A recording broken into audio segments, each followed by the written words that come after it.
So please go on listening my explanation. No need to write anything. So we already know the standard second order transfer function given by this expression. So we consider a second order system transfer function to study this particular topic. So adding a zero means you are adding a zero in the numerator of the transfer function, and adding a pole means it is in the denominator of the transfer function. That is well known.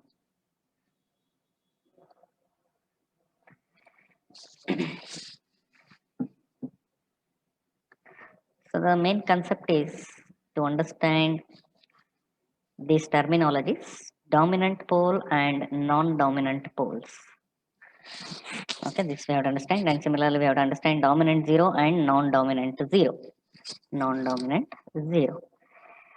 So since the stability of the system and behavior of the system, time domain behavior of the system is more or less related to characteristic roots, more stress will be given on addition of pole, effect of adding a pole.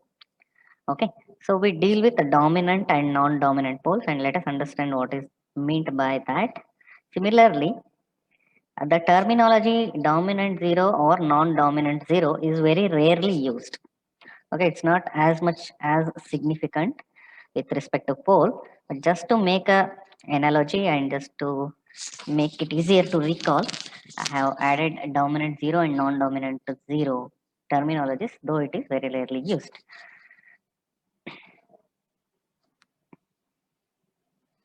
So first let us understand adding a pole to the transfer function. So let us define one random transfer function given by 50 divided by s plus 5 into s plus 10. So this transfer function we are assuming need not be a standard one, and just make sure that it is a second order to simplify our understanding. So what are the poles in this transfer function? Minus 5 and minus 10 are the poles of this transfer function that everyone knows.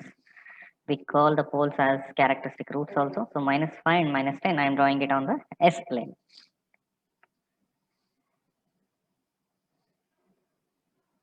So let me consider two cases of adding pole. Case 1, add a pole at minus 2, at a location of minus 2. So let us go through a simplified mathematical analysis. So when you added a pole at minus 2, this is how your transfer function will get modified. So you are representing s plus 2 in the denominator of the existing transfer function. And the similar, the pole is represented in S plane with a pink color. So minus 2 is nearer to imaginary axis. Minus 2 is nearer to imaginary axis, that anybody can look at the S plane diagram and tell it clearly. And what I will say now is, since it is nearer to imaginary axis, its effect on time response is not ignorable. Okay, you cannot ignore it. It is considerable. So what I would like to highlight here is we have a transfer function, some random transfer function we have chosen. Then I have added a pole at minus 2, assuming that it should be nearer to imaginary axis in case 1, and away from the imaginary axis we will deal it in case 2. Okay, so I say that if you add a pole and if it is nearer to imaginary axis than the existing poles, then its effect on time domain behavior is not ignorable. It means it significantly changes the behavior of the system. Okay, so let us see uh, how it gets affected in the Matlab. So I'll open a Matlab window here. Please follow this procedure. You can try it out for the remaining examples also. So I will be showing only for this example. Let me define the Laplace factor s. Then let me define the original transfer function, which is 50 divided by s plus 5 into s plus 10. I hope the Matlab screen is visible for everyone. So this is what Yes. your Matlab transfer function looks like. So what I will do is I will take the step response of the original transfer function, the second order transfer function. Simple commands, not much complication. So this is how it looks like, the step response. Okay, I will share it again. So this is how your step response looks like. Okay, for original second order transfer function.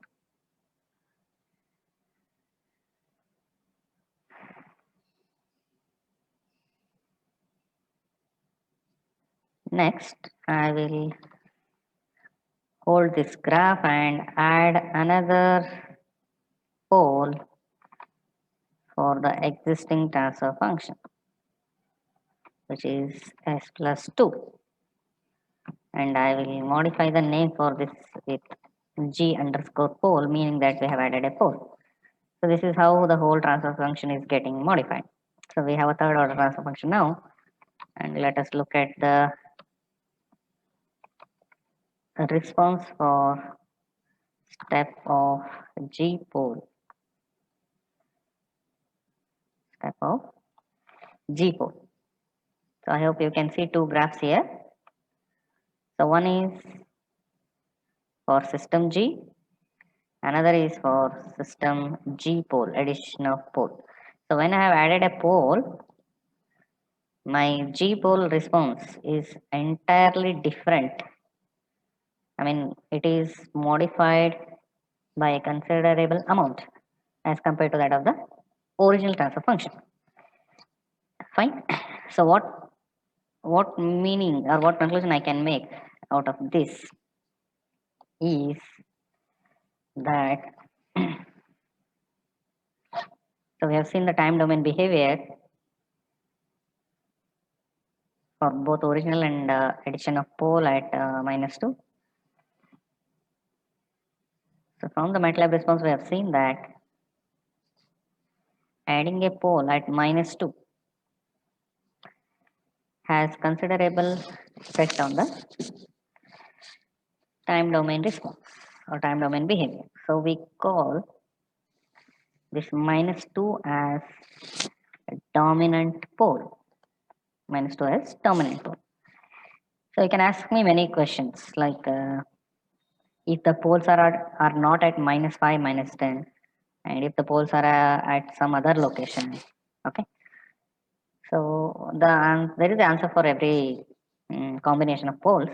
So what are dominant poles? The basic meaning, basic understanding is if it significantly affects the time domain behavior of the original system, we say that the added pole is dominant over the existing pole.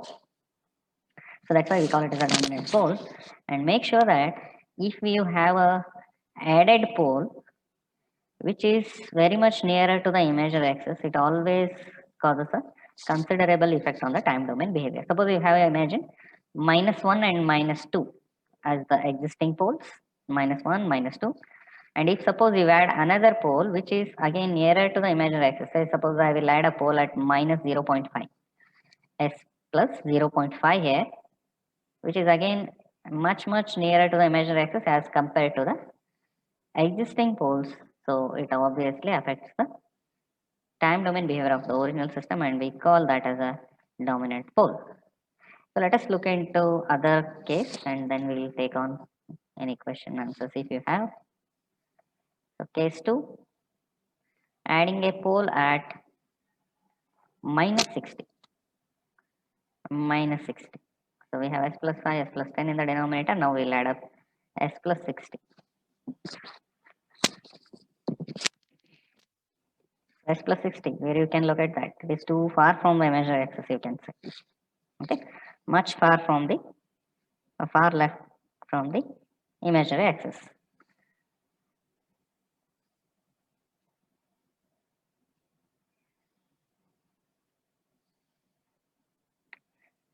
So I will give the task to you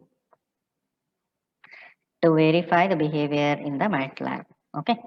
So I hope everyone know how to access the Matlab. If not, you can ask your proctor or it is a simple procedure. You should get an institutional email ID through your proctor. You can request your proctor that you want an institutional email ID. So they will get it from the IT help desk. Then they will give you the institutional email ID along with the password. So through that you can access the Matlab. Some of you are already able to access, I guess. In that you can execute and check it out.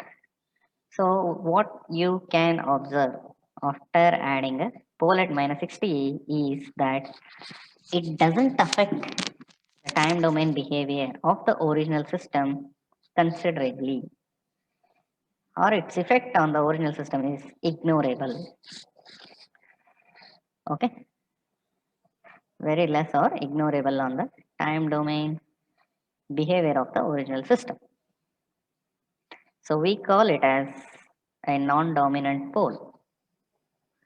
Non-dominant pole. Non-dominant pole. So what is non-dominant means? Its effect is less. So we can make a general convention that if you have a S plane where we have a left half of side of S plane and right half side of S plane, then we can make a simplest conclusion that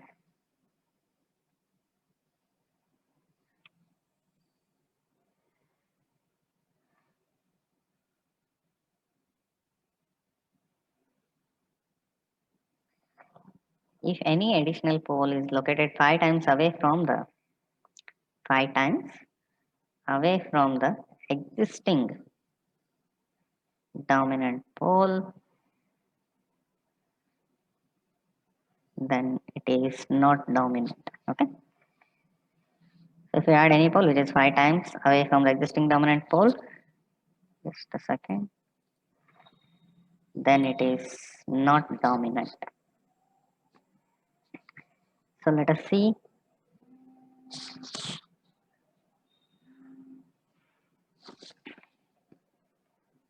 Minus 10 is not dominant. For this particular case, if the original system has minus 1 and minus 2 as the dominant poles, and if you add a pole at minus 10, then it is not dominant.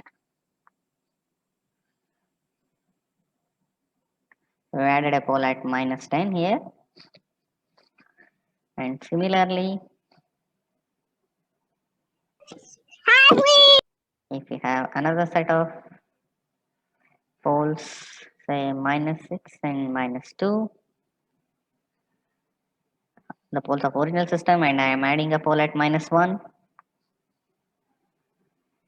then we will have new set of dominant poles, because minus 6 will lose its effect on the system behavior, whereas minus 1 will dominate the behavior of the system. So where do we add all these things and all? We'll discuss soon. Meanwhile, theoretically this can be justified using Laplace and inverse Laplace transform method. Okay, this can be justified. Like if you add a pole and if you take inverse Laplace of that, and if you plot the graph, you will get to know how the dominant behavior or non-dominant behavior are taking place. Then there is another scenario for adding a pole. So if you have a complex pole, if the original system has complex poles, and then if we add a real pole, for example, suppose imagine we have a complex poles represented on a plane as shown. Okay, complex conjugate. So what is our transfer function? It is T of S is equal to say 10 divided by 5 plus 5j and into S plus 5 minus 5j. Ignore about the numerator constant. But we have the complex conjugate poles and the transfer function looks something like this. So if I add a pole, say at minus 25, if I add a pole at minus 25, so it does not affect the time domain behavior much. Please cross verify using Matlab. So it does not affect the time domain behavior significantly. So what we can write What precise definition we can give about the non-dominant pole is that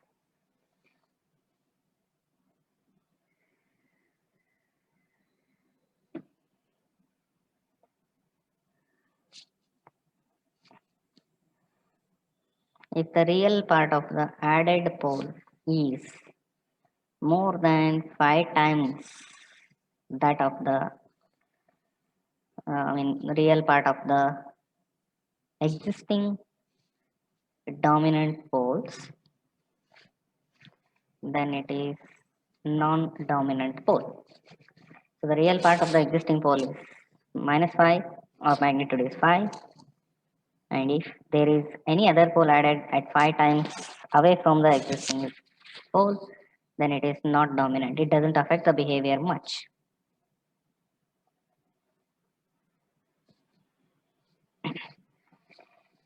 So the other option is, can we add a pole on the right half side of S plane? So we have seen now towards the left half of S plane. Now can we add a pole at right half side of the S plane? So keep this question in your mind. We won't be discussing it now as it is not relevant. So you just remember only about the dominant and non-dominant pole. So one can ask me the question, why these poles are supposed to be added? What is the necessity to add the poles? So this comes in controller design. So you need to add some controller to the existing system to improve its performance. So adding a controller means it is as good as adding one transfer function to the existing system. Okay. So that transfer function will obviously have poles and zeros. So now for that sake, we need to understand how the pole should be added to improve the performance. But we are not studying on improvement of any performance here. We are just understanding that adding a pole will affect in this manner. Don't worry about the improvement of the performance. So that's it about the poles. Adding poles. Two cases. So next we'll move on to effect of adding zero.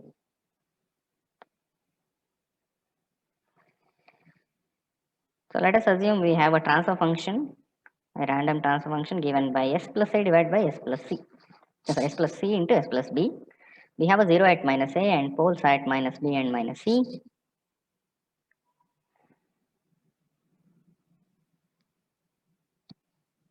So we can simplify this using partial fraction to get to know what is c of t. So now we need to understand what is the effect of adding this s plus a. Okay, s plus a. For that reason, I am solving for k1 and k2 using partial fraction. So you can try it later. You will get these values of k1 and k2. So you can rewrite this transfer function by substituting k1 and k2. So we will have some expression for the transfer function like this. Sorry, this should be s plus c. S plus b here and s plus c here. So make a correction later. So we have a situation scenario here. If your added 0 has a magnitude of much greater than b and c. I am telling only the magnitude. So as I already told, we don't deal with dominant 0, dominant, non-dominant 0, but I am considering only the magnitude and location of the 0 I am considering is irrelevant as of now. Okay, because these are actually a very challenging research topics. I have to explain exactly about the location on left or right. Okay, all those things to be dealt, but they take a lot of time. So what is relevant for you now is to understand how adding a 0 or a magnitude of 0 will affect the response. So only that much is relevant to you, and the same thing is expected even in the exam. Not much complicated things. So if magnitude of added 0 is much greater than that of the magnitude of pole, what will happen? So we have an expression for C of S here. So let us see. If A is much greater than B and C, then we will have minus B is ignored and only A will remain in the numerator. So denominator as it is. Similarly for this term. So we get after simplification this expression, and finally if you try yourself, we will get s plus b s plus c. In the numerator it is unity. Please try it yourself. Let us not waste much time on this. So we finally will get s plus b into s plus c in the denominator and a in the numerator. This is the transfer function if a is much greater than b and c.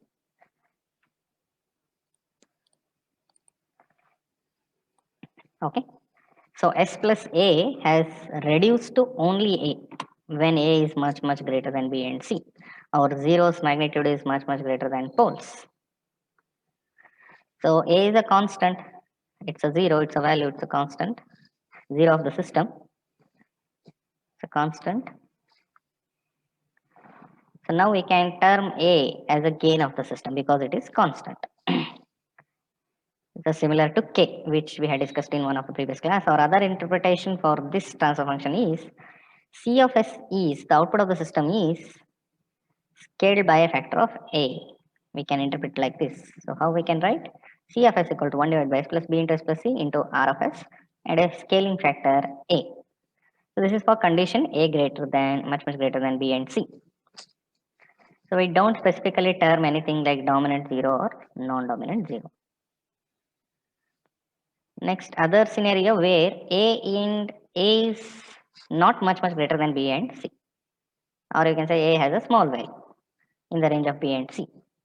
Then how we can write the equation c of s is equal to, please understand here, I have taken r of s on the other side. So when I multiply r of s with these two terms, I get s into r of s plus a into r of s in the numerator, denominator remains as it is. So in the Laplace terms, you have seen derivative term is represented with s and integrator term is represented with 1 by s. So what we need to observe when a is in the range of b and c is that our output has two terms, this one plus this one. So this is similar to the previous expression we have derived, but this term is now called as a derivative term, or the effect on the output with the derivative term. So when a is smaller, how our output or the time domain behavior gets changed. So what conclusion we can write is, for small values of a, I mean in the range of b and c, the output expression will have a derivative term in it.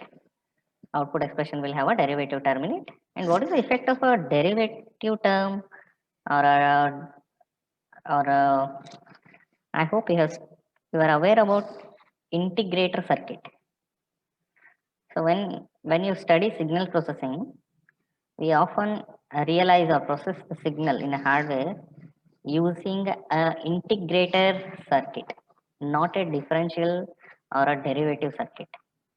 So the reason is because suppose imagine you have a circuit which will differentiate the input signal, differentiated version of the input signal. For example, if you have a step function, its differentiation is an impulse function. These are some common basic things you have to know when you study signals and system. So if you have a step function, differentiation is an impulse function. And if you pass a practical or a real world step signal through the differential circuit, you won't get a ideal impulse. Okay, you won't get ideal impulse as output. Also, if suppose by any chance a noise is getting added to your input signal before passing through the differentiator, the noise signal will also get differentiated. Okay, so one can imagine the noise signal as a random sequence of signal. So it will suddenly rise, it will suddenly fall. So there's a huge rise and fall in a nice noise signal. So if you pass such a signal through the differentiator, the differential circuit will differentiate the noise, and for a very shorter duration of time, there will be a huge spike in the input signal that gets differentiated, giving you a very high valued signal at the output side. Okay, So that is one of the reason why differential circuit is not used in practical world. Instead, we can use integrator where it will avoid the complexity. So that behavior of a derivative term can also be observed here. So it is as good as you are differentiating RFS, and when RFS is not an ideal input, ideal signal, that will get differentiated. So that creates a huge spikes or oscillations at the output side. So you can Google about differentiator effects and then you can correlate with this conclusion. So this derivative term causes a considerable overshoot in the output of the system. So please try this using Matlab. I have told you how to write the equations and transfer function. That is more than sufficient. And a self-study thing is that try to prove this using Laplace and inverse Laplace transform. Simple partial fraction and a tabular column. You will understand it more thoroughly.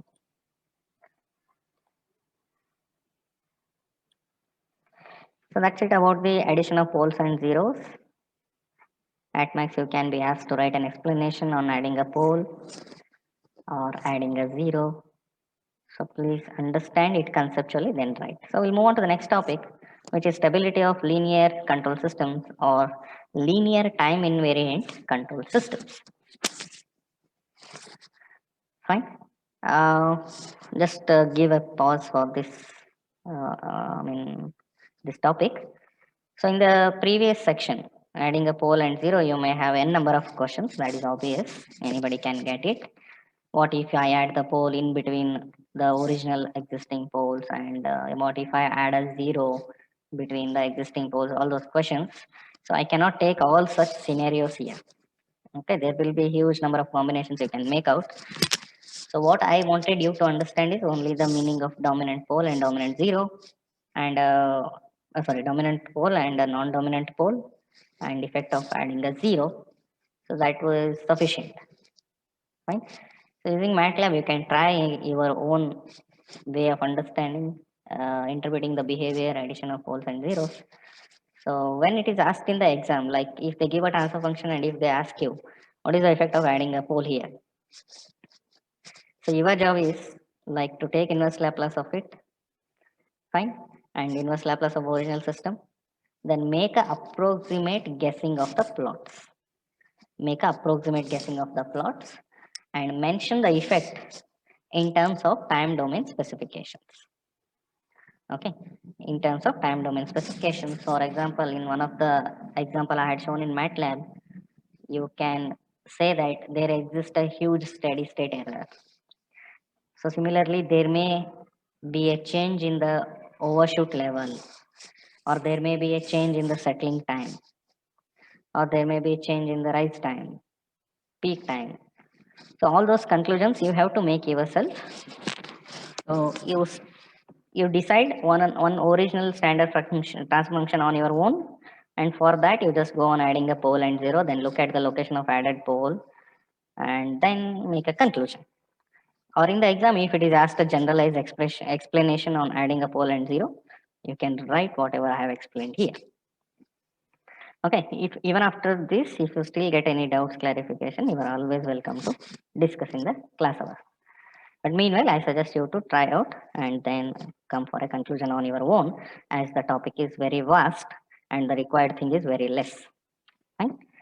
Okay. So I hope I'm clear with that. And now we'll move on to the next topic, stability of linear control systems or linear time invariant systems. So we have already seen what is linearity property. Okay. And what is time invariant property? So I specifically mentioned LTI is this method of stability analysis, or this method of studying the stability is limited only to this type of system. This method cannot be applied for a non-linear or time varying system. That's what I mean. Okay. So time invariant, linear, anybody can define it. Time invariant is very simple. If you are applying an input at u of t and you are getting output at y of t, and if you change the time at which you are applying input, there should be a a respective change in the output also in terms of time. So that we can say like u of t is giving y of t, and if u of t plus 10 gives y of t plus 10, a shifted version of the output, then it is time invariant property. But we are not dealing about that here. We are concentrating on stability of such systems. So please understand things now onwards with a practical application. So general meaning of any stable system is that it gives a bounded output for a bounded input. Okay, bounded input for bounded output. So if anything gives unbounded output for a bounded input, then that system is unstable. So if I ask a person to run for 100 meters, and if he continues to run for 100,000 kilometers, it means he is unstable system. So we should have bounded output for bounded input. Suppose consider this transfer function C of s by R of s equal to 5 divided by s plus 5. I apply unit step input here. And if I take the inverse Laplace for this, C of t equal to A divided by s plus B divided by s plus 5. Sorry, C of s equal to this should. Then one can get the value of A as 1 and B also as minus 1. Therefore, C of t is equal to 1 minus e raised to minus 5. This is well known to everyone. I'm multiplying with u of t just to mention it is t greater than 0. It works for t greater than 0. So if I plot this response, we already know that it is a first order system and gradual increase in the output. But if suppose C of s by R of s is 5 divided by s minus 5, any guesses how it behaves? Of course, the pole is located in the right half side of S plane now. Right half side of S plane. So let us apply the same step input. Now we will get 1 plus e raised to 5t plus 5t. Can solve it yourself. E raised to plus 5t. So what does this mean? Expression of this is as t increases, our output is also increasing. Though our input u of t, step input is a bounded signal. Bounded means it has finite value. But our output is increasing. So how it increases? It increases in this fashion. It goes up to infinity. It goes up to infinity. Therefore, it is called as unstable because we have an unbounded output. Unbounded output for bounded input.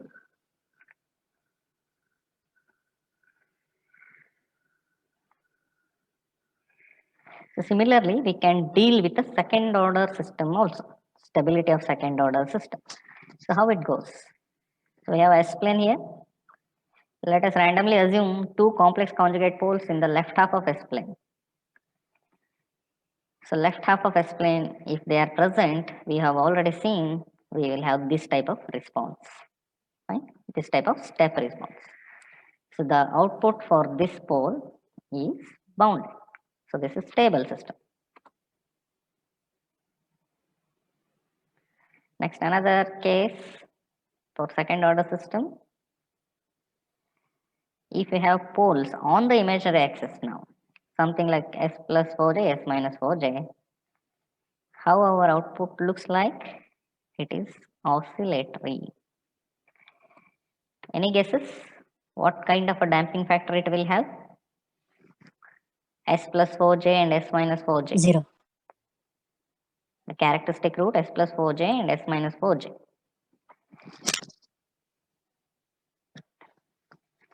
So it is called as critically stable because it is critically damped. See, S plus 4j into S minus 4j will give us S plus 16, S square plus 16 in the denominator. S square plus 16 in the denominator. So S square plus 16 is as good as omega n equal to 4 and zeta equal to 0. So zeta equal to 0 corresponds to critically damped. And this was the response we had got for critically damped case. So this behavior where there exist a continuous oscillations is also called Excuse as me, sir. critically stable system in terms of stability.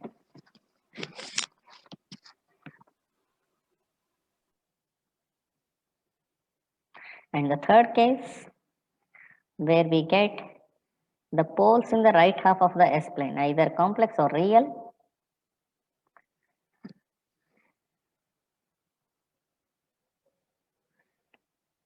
It is something like continuously oscillatory with increase in magnitude or an increase in magnitude of output. So this is called unstable behavior. So please understand that all these three cases are related to second order system, which can be proved using inverse Laplace method. But I have not gone into that mathematics as it is not relevant now, because we have already studied this type of behavior, but maybe we had not located the poles in the S-plane. But now you have to understand that the complex conjugate poles, if they lie in the left half, this is how it behaves, a decaying oscillation. And a complex pole on the imaginary axis gives you continuous oscillation called as critically stable. And the poles which are on the right half, either complex or real, give us unstable behavior in terms of increasing magnitude oscillations or increase in a magnitude. So this can be proved using inverse Laplace transform. So we call this particular behavior as unstable. So what is the conclusion from above discussion is that if the poles or characteristic roots lie in the left half of S-plane, the system is stable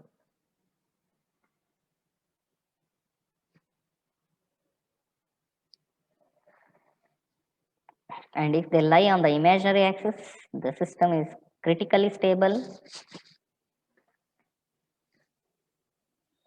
And if the roots or characteristic roots or poles lie in the right half side of S-plane, the system is unstable. This is mathematically proved. And the same is true even in practical system.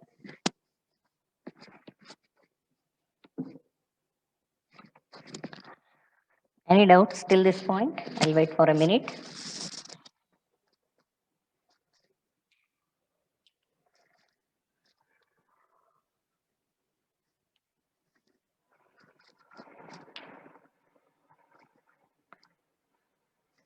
So one practical scenario you can take is like you have a football and if you throw it in the air, then it eventually settles down on the ground. So you had given a bounded input and the result observed is also bounded output, right? But if instead it bounced back to sky instead of settling down on the ground, it means a unstable football. And if you take the transfer function and make a mathematical analysis of such an unstable football, you will eventually end up with a pole existing in the right half of S plane. So that's how practical and theory are correlated. Okay, fine.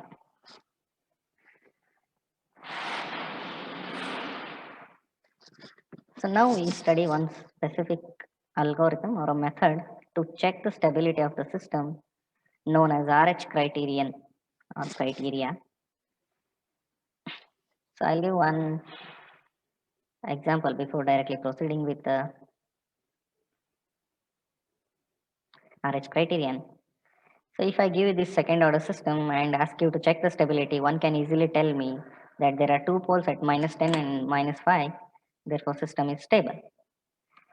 And let us take another example where we have S minus 5 and S minus 10 and the roots are +5 and +10 which lie in the right half give rise to instability.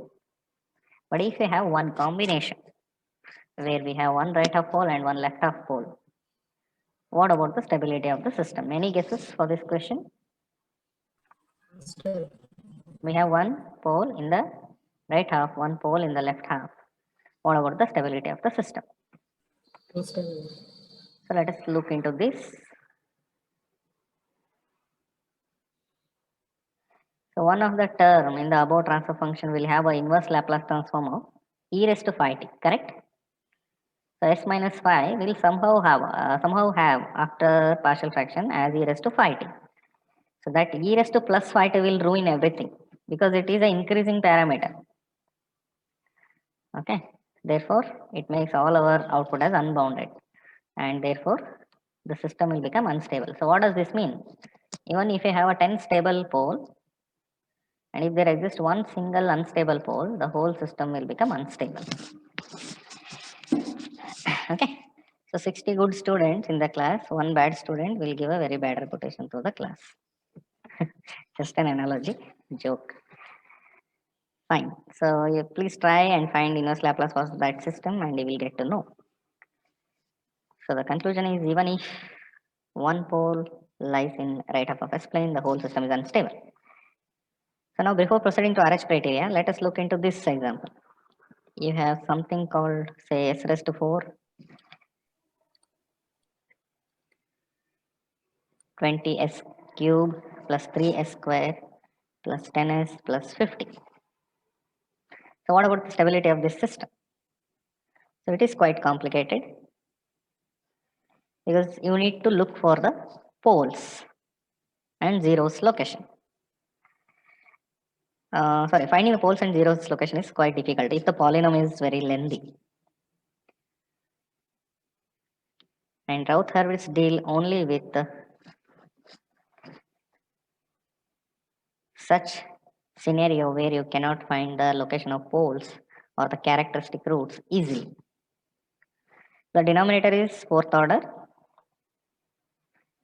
So what does Routh Hurvitz criterion does is it evaluates only with respect to the characteristic equation of the system. So Routh Hurvitz will consider only the characteristic equation of the system, because only that is relevant for finding the stability. Fine. And then he develops one algorithm. So let us see quickly what is that. And also, the zeros or the numerator of the system is not important for stability. Please understand that, because if you take the Laplace transform, what we get in the denominator is always the poles. Okay, in the partial fraction method, the zeros will disappear and only the poles are present. And in the inverse Laplace, only the poles represent the behavior of the system. So zeros are not important for stability. Only the characteristic equation or characteristic roots are important. So let us look at RH criterion quickly. It's a very simple one.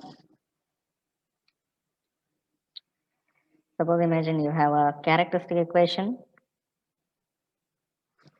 Sorry for that. Suppose you have a characteristic equation. Let us say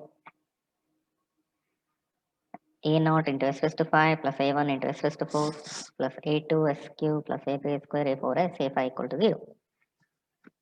Then to check the stability of this system, we draw something called Routh's array. So how Routh's array is drawn or written? It is written as the left side column with the highest starts with the highest power of s, which is s raised to 5.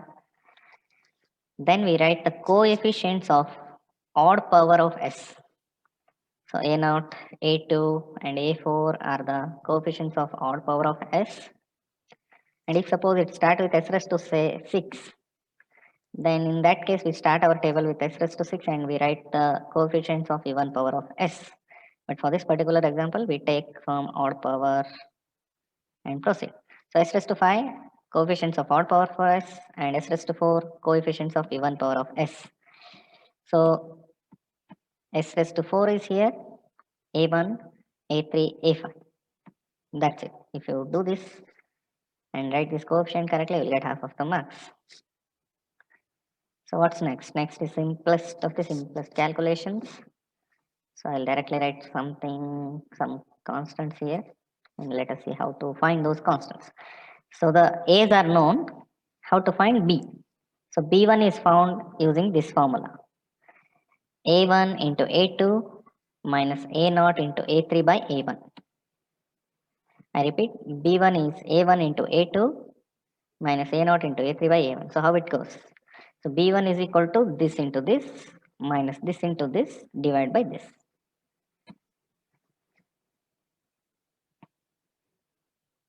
Next, what about B3? So B3 is A1 into A4 minus A0 into A5 divided by A1. And what is C1? Follow the same pattern. B1 into A3 minus A1 into B3 divide by B1. Then what is C3? C3 is B1 into A5 and A1 into 0. If nothing is there means you would assume as 0. So it is as good as B1 divided by B1 cancels and A5. So the same pattern goes like this.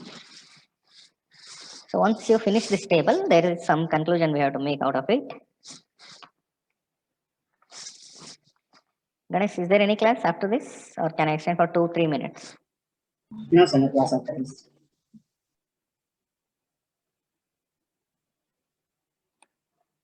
Is there any class, Shravani, after this or Ganesh? Yeah. No, sir, it doesn't come. Hello. Okay, 1 second. Yeah, Ganesh, can you please answer now? Yeah, sir, there's no class sir, after this. Okay, I will just extend for 2-3 minutes. Fine, sir. Okay, there is a conclusion out of this Routh array. So a system is said to be stable in the sense of Routh Hurvitz if and only if there is no sign change or changes in the elements of first column. In the elements of first column of the array.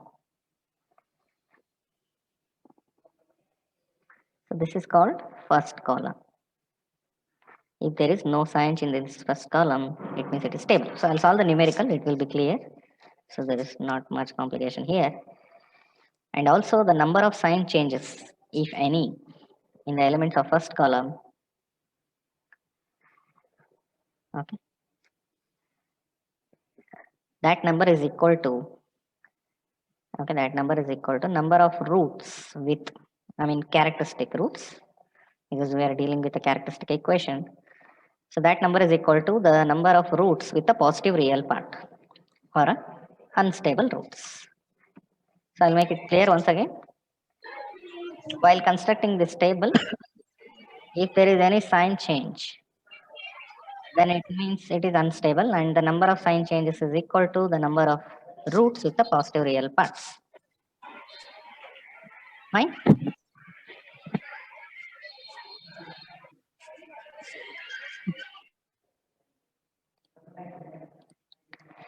So let us take a simplest example. Check the stability of the system whose characteristic equation is s square plus 15s plus 50 equal to 0. So this we already know. It's a stable, right? Because it is s plus 5 and s plus 10. So for lower order, one can easily guess it. But let us cross verify using RH criterion. So I'll start our Routh array using s square, s1 and s0. Then coefficients of even power of s square is 1, s raised to 0 is 50. Then coefficients of odd power of s will come in the second row, it's 15. So next is simply apply that method of finding the next elements. So this is 15 into 50 minus 1 into 0 divided by 15, which is equal to 50. So our Routh Hurvitz array is this one. So all are positive in the first column. No sign change at all. Therefore system is stable. Fine. So let us take another example. Check the stability of the system whose characteristic equation is something of the order of 4. So taking only characteristic equation, no transfer function at all. Because what is important for stability is only the location of poles. So I have filled the Routh array starting with s raised to 4 because the highest power is 4 now. So coefficients of even power of s is 1, 3 and 2. Coefficients of odd power of s 2 and 8.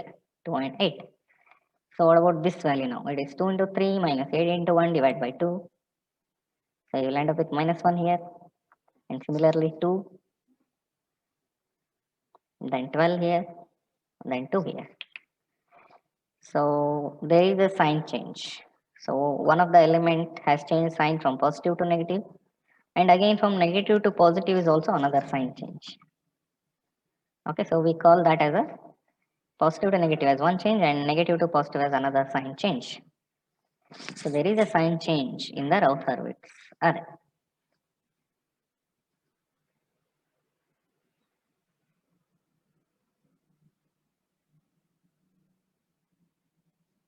So therefore system is unstable, and since there are two sign changes, it means there are two poles lie in the right half side of S plane or two characteristic poles with a positive real part. Therefore system is unstable. Fine. So this is it about today's class. There is some limitation with this Routh Hurvitz criterion.